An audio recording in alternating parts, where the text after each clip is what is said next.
The Adventures of Tom Sawyer by Mark Twain. Chapter 16.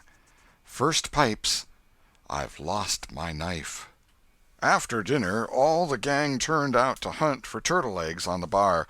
They went about poking sticks into the sand, and when they found a soft place, they went down on their knees and dug with their hands. Sometimes they would take 50 or 60 eggs out of one hole. They were perfectly round, white things, a trifle smaller than an English walnut. They had a famous fried egg feast that night, and another on Friday morning. After breakfast they went whooping and prancing out on the bar, and chased each other round and round, shedding clothes as they went, until they were naked, and then continued the frolic far away up the shoal water of the bar, against the stiff current, which latter tripped their legs from under them from time to time, and greatly increased the fun.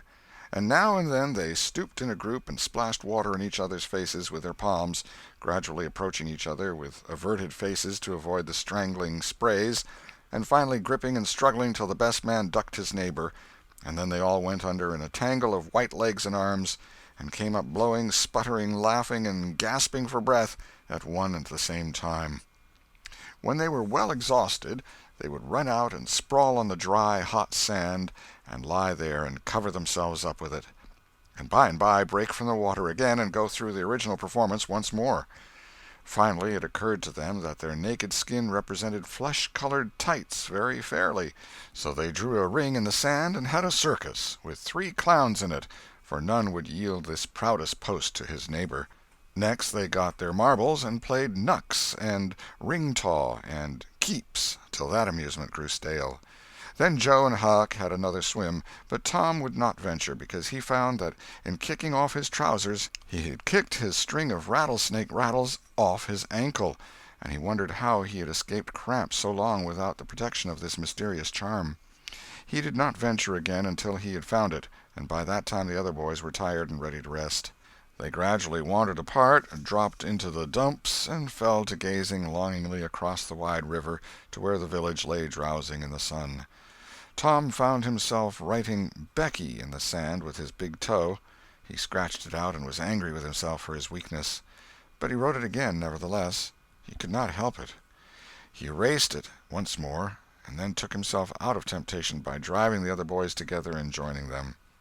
But Joe's spirits had gone down almost beyond resurrection.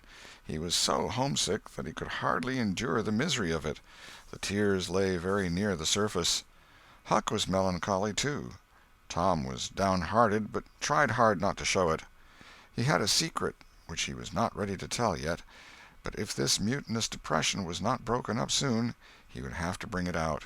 He said with a great show of cheerfulness, "I bet there's been pirates on this island before, boys. We'll explore it again.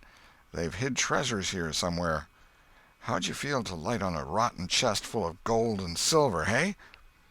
But it roused only a faint enthusiasm, which faded out with no reply. Tom tried 1 or 2 other seductions, but they failed, too. It was discouraging work. Joe sat poking up the sand with a stick and looking very gloomy. Finally he said, "Oh, boys, let's give it up. I want to go home. It's so lonesome."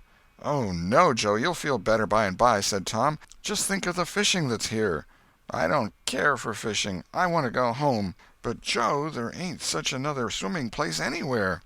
"Swimming's no good. I don't seem to care for it, somehow, when there ain't anybody to say I shan't go in. I mean to go home." "Oh, shucks! Baby! You want to see your mother, I reckon." "Yes, I do want to see my mother, and you would too if you had one. I ain't any more baby than you are." And Joe snuffled a little. "Well, we'll let the crybaby go home to his mother, won't we, Huck?" "Poor thing. Does it want to see its mother? And so it shall. You like it here, don't you, Huck? We'll stay, won't we?" Huck said, "Yes," without any heart in it. "I'll never speak to you again as long as I live," said Joe, rising. "There, now," and he moved moodily away and began to dress himself. "Who cares?" said Tom. "Nobody wants you to. Go 'long home and get laughed at. Oh, you're a nice pirate.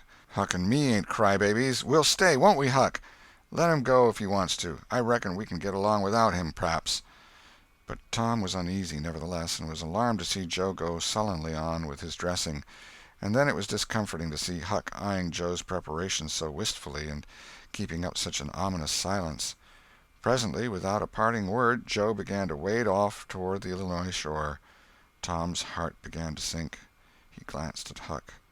Huck could not bear the look and dropped his eyes, and then he said, "I want to go too, Tom. It was getting so lonesome anyway, and now it'll be worse. Let's us go too, Tom." "I won't. You can all go if you want to. I mean to stay." "Tom, I better go." "Well, go along. Who's hindering you?" Huck began to pick up his scattered clothes, and he said, "Tom, I wish you'd come too. Now you think it over. We'll wait for you when we get to the shore." "Well, you'll wait a blame long time, that's all." Huck started sorrowfully away, and Tom stood looking after him, with a strong desire tugging at his heart to yield his pride and go along too. He hoped the boys would stop, but they still waded slowly on. It suddenly dawned on Tom that it was become very lonely and still. He made one final struggle with his pride, and then darted after his comrades, yelling, "Wait! Wait! I want to tell you something."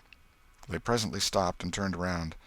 When he got to where they were, he began unfolding his secret, and they listened moodily, till at last they saw the point he was driving at, and then they set up a war-whoop of applause, and said it was splendid, and said if he had told them at first they wouldn't have started away. He made a plausible excuse, but his real reason had been the fear that not even the secret would keep them with him any very great length of time, and so he had meant to hold it in reserve as a last seduction. The lads came gaily back and went at their sports again with a will, chattering all the time about Tom's stupendous plan and admiring the genius of it. After a dainty egg and fish dinner, Tom said he wanted to learn to smoke now. Joe caught at the idea and said he would like to try too. So Huck made pipes and filled them. These novices had never smoked anything before but cigars made of grapevine, and they bit the tongue and were not considered manly anyway. Now they stretched themselves out on their elbows and began to puff, charily and with slender confidence. The smoke had an unpleasant taste, and they gagged a little, but Tom said, "Why, it's just as easy. If I'd 'a' knowed this was all, I'd 'a' learned long ago." "So would I," said Joe. "It's just nothing." "Why, many a time I've looked at people smoking and thought, well, I wish I could do that, but I never thought I could," said Tom. "That's just the way with me, hain't it, Huck? You've heard me talk just that way, haven't you, Huck?" "I'll leave it to Huck if I haven't." "Yes, heaps of times," said Huck. "Well, I have too," said Tom. "Oh, hundreds of times. Once down by the slaughterhouse, don't you remember, Huck? Bob Tanner was there, and Johnny Miller, and Jeff Thatcher when I said it. Don't you remember, Huck, about me saying that?" "Yes, that's so," said Huck. "That was the day after I lost a white alley. No, 'twas the day before." "There, I told you so," said Tom. "Huck recollects it." "I believe I could smoke this pipe all day," said Joe. "I don't feel sick." "Neither do I," said Tom. "I could smoke it all day, but I bet you Jeff Thatcher couldn't." "Jeff Thatcher? Why, he'd keel over just with 2 draws. Just let him try it once. He'd see." "I bet he would. And Johnny Miller, I wish I could see Johnny Miller tackle it once." "Oh, don't I?" said Joe. "Why, I bet now Johnny Miller couldn't any more do this than nothing. Just one little snifter would fetch him." "'Deed it would, Joe. Say, I wish the boys could see us now." "So do I."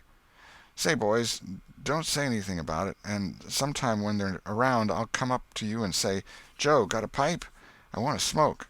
And you'll say, kind of careless like, as if it warn't anything, you'll say, 'Yes, I got my old pipe, and another one, but my tobacco ain't very good.' And I'll say, 'Oh, that's all right, if it's strong enough.' And then you'll out with the pipes, and we'll light up just as calm, and then just see 'em look.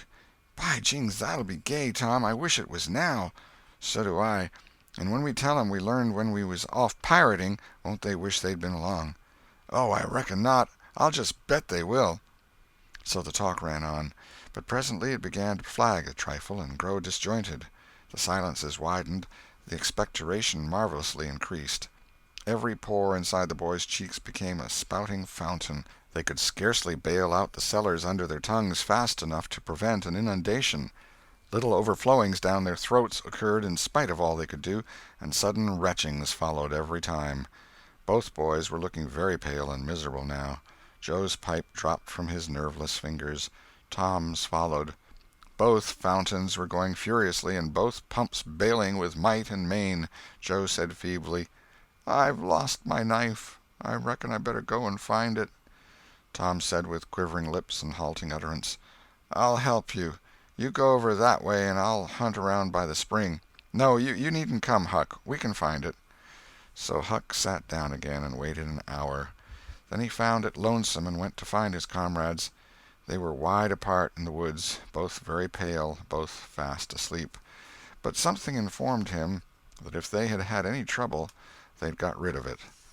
They were not talkative at supper that night. They had a humble look, and when Huck prepared his pipe after the meal and was going to prepare theirs, they said no, they were not feeling very well.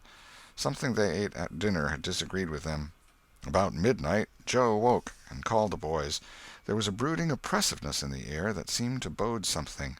The boys huddled themselves together and sought the friendly companionship of the fire, though the dull, dead heat of the breathless atmosphere was stifling.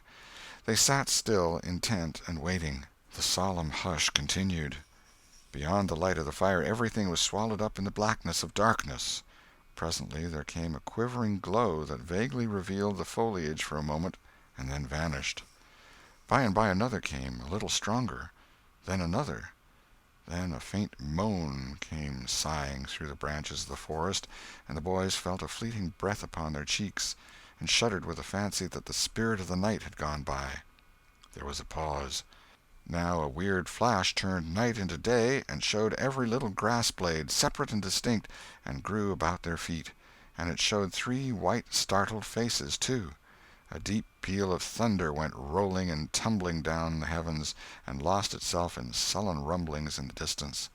A sweep of chilly air passed by, rustling all the leaves and snowing the flaky ashes broadcast about the fire. Another fierce glare lit up the forest, and an instant crash followed that seemed to rend the tree-tops right over the boys' heads. They clung together in terror in the thick gloom that followed. A few big raindrops fell pattering upon the leaves. "Quick, boys, go for the tent!" exclaimed Tom. They sprang away, stumbling over the roots and among vines in the dark, no two plunging in the same direction. A furious blast roared through the trees, making everything sing as it went. One blinding flash after another, and the peal on peal of deafening thunder. And now a drenching rain poured down, and the rising hurricane drove it in sheets along the ground. The boys cried out to each other, but the roaring wind and the booming thunder blasts drowned their voices utterly. However, one by one they straggled in at last and took shelter under the tent, cold, scared, and streaming with water.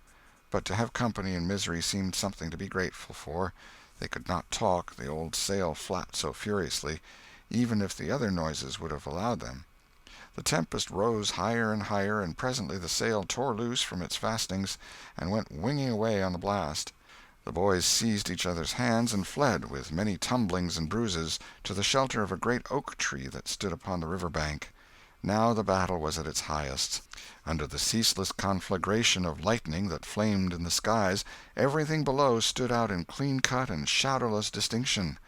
The bending trees, the billowy river, white with foam, the driving spray of spume flakes, the dim outlines of the high bluffs on the other side, glimpsed through the drifting cloud-rack and the slanting veil of rain. Every little while some giant tree yielded the fight and fell crashing through the younger growth, and the unflagging thunder-peals came now in ear-splitting explosive bursts, keen and sharp and unspeakably appalling. The storm culminated in one matchless effort that seemed likely to tear the island to pieces, burn it up, drown it to the tree-tops, and blow it away, and deafen every creature in it all at once at the same moment. It was a wild night for homeless young heads to be out in. But at last the battle was done, and the forces retired with weaker and weaker threatenings and grumblings, and peace resumed her sway. The boys went back to camp, a good deal awed, but they found there was still something to be thankful for, because the great sycamore, the shelter of their beds, was a ruin now, blasted by the lightnings, and they were not under it when the catastrophe happened. Everything in camp was drenched, the campfire as well, for they were but heedless lads, like their generation, and had made no provision against rain. Here was matter for dismay, for they were soaked through and chilled. They were eloquent in their distress, but they presently discovered that the fire had eaten so far up under the great log it had been built against, where it curved upward and separated itself from the ground, that a handbreadth or so of it had escaped wetting. So they patiently wrought until, with shreds and bark gathered from undersides of sheltered logs, they coaxed the fire to burn again. Then they piled on great dead boughs till they had a roaring furnace, and were glad-hearted once more. They dried their boiled ham and had a feast, and after that they sat by the fire and expanded and glorified their midnight adventure until morning, for there was not a dry spot to sleep on anywhere around. As the sun began to steal in upon the boys, drowsiness came over them, and they went out on the sandbar and lay down to sleep. They got scorched out by and by, and drearily set about getting breakfast. After the meal they felt rusty and stiff-jointed and a little homesick once more. Tom saw the signs, and fell to cheering up the pirates as well as he could.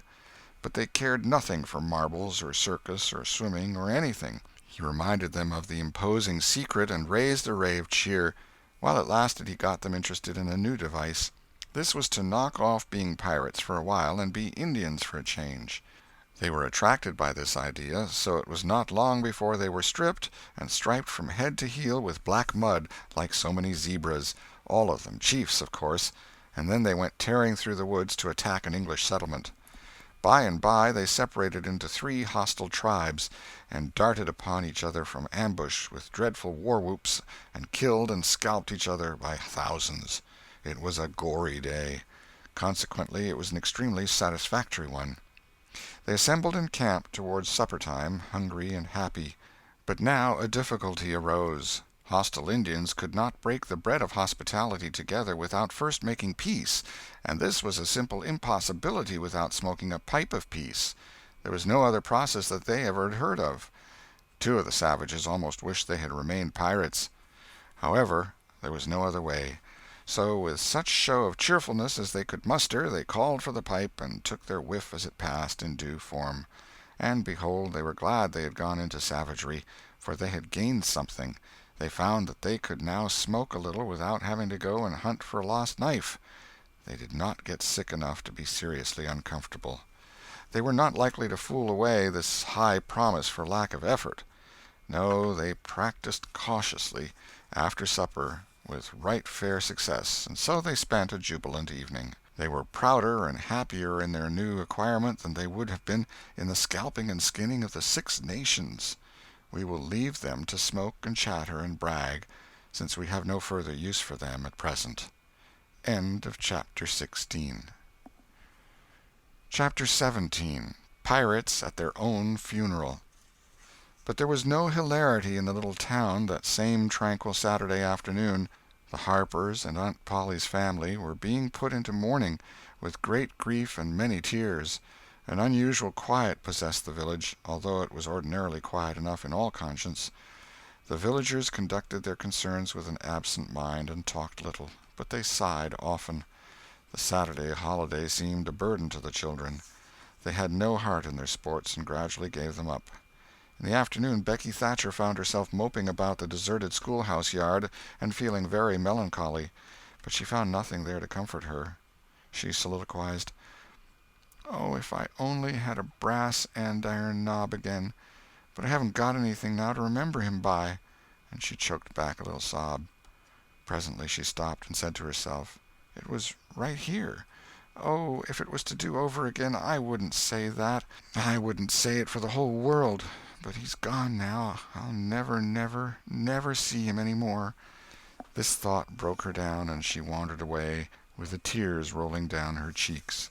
Then quite a group of boys and girls, playmates of Tom's and Joe's, came by, and stood looking over the paling fence, and talking in reverent tones of how Tom did so-and-so the last time they saw him, and how Joe said this and that small trifle, pregnant with awful prophecy, as they could easily see now, and each speaker pointed out the exact spot where the lost lad stood at the time, and then added something like, "And I was a-standing just so, just as I am now, and as if you was him, I was as close as that, and he smiled just this way, and then something seemed to go all over me, like awful, you know, and I never thought what it meant." Of course but I can see now." Then there was a dispute about who saw the dead boys last in life, and many claimed that dismal distinction, and offered evidences, more or less tampered with by the witness. And when it was ultimately decided who did see the departed last, and exchanged the last words with them, the lucky parties took upon themselves a sort of sacred importance, and were gaped at and envied by all the rest. One poor chap, who had no other grandeur to offer, said, with tolerably manifest pride in the remembrance, "Well, Tom Sawyer he licked me once." But that bid for glory was a failure. Most of the boys could say that, and so that cheapened the distinction too much. The group loitered away, still recalling memories of the lost heroes in awed voices. When the Sunday school hour was finished the next morning, the bell began to toll instead of ringing in the usual way. It was a very still Sabbath, and the mournful sound seemed in keeping with the musing hush that lay upon nature. The villagers began to gather, loitering a moment in the vestibule to converse in whispers about the sad event. But there was no whispering in the house, only the funereal rustling of dresses as the women gathered to their seats disturbed the silence there. None could remember when the little church had been so full before. There was finally a waiting pause, an expectant dumbness, and then Aunt Polly entered, followed by Sid and Mary, and they by the Harper family, all in deep black, and the whole congregation, the old minister as well, rose reverently and stood until the mourners were seated in the front pew.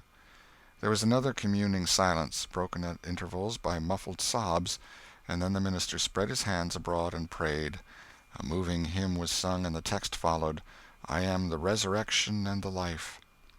As the service proceeded, the clergyman drew such pictures of the graces, the winning ways, and the rare promise of the lost lads, that every soul there, thinking he recognized these pictures, felt a pang in remembering that he had persistently blinded himself to them always before, and had as persistently seen only faults and flaws in the poor boys. The minister related many a touching incident in the lives of the departed, too, which illustrated their sweet, generous natures, and the people could easily see now how noble and beautiful those episodes were, and remembered with grief that at the time they occurred they had seemed rank rascalities, well deserving of the cowhide. The congregation became more and more moved as the pathetic tale went on, till at last the whole company broke down and joined the weeping mourners in a chorus of anguished sobs, the preacher himself giving way to his feelings and crying in the pulpit. There was a rustle in the gallery which nobody noticed. A moment later the church door creaked. The minister raised his streaming eyes above his handkerchief and stood transfixed. First one, and another pair of eyes followed the minister's, and then almost with one impulse the congregation rose and stared while the three dead boys came marching up the aisle, Tom in the lead, Joe next, and Huck, a ruin of drooping rags, sneaking sheepishly in the rear. They had been hid in the unused gallery, listening to their own funeral sermon. Aunt Polly, Mary, and the Harpers threw themselves upon their restored ones, smothered them with kisses, and poured out thanksgivings, while poor Huck stood abashed and uncomfortable, not knowing exactly what to do or where to hide from so many unwelcoming eyes. He wavered and started to slink away, but Tom seized him and said, "Aunt Polly, it ain't fair. Somebody's got to be glad to see Huck." "And so they shall. I'm glad to see him, poor motherless thing." And the loving attentions Aunt Polly lavished upon him were the one thing capable of making him more uncomfortable than he was before. Suddenly the minister shouted at the top of his voice, "Praise God, from whom all blessings flow! Sing, and put your hearts in it!" And they did. Old Hundred swelled up with a triumphant burst, and while it shook the rafters, Tom Sawyer the pirate looked around upon the envying juveniles about him, and confessed in his heart that this was the proudest moment of his life. As the souled congregation trooped out, they said they would almost be willing to be made ridiculous again to hear Old Hundred sung like that once more. Tom got more cuffs and kisses that day, according to Aunt Polly's varying moods, than he had earned before in a year, and he hardly knew which expressed the most gratefulness to God and affection for himself. End of chapter 17.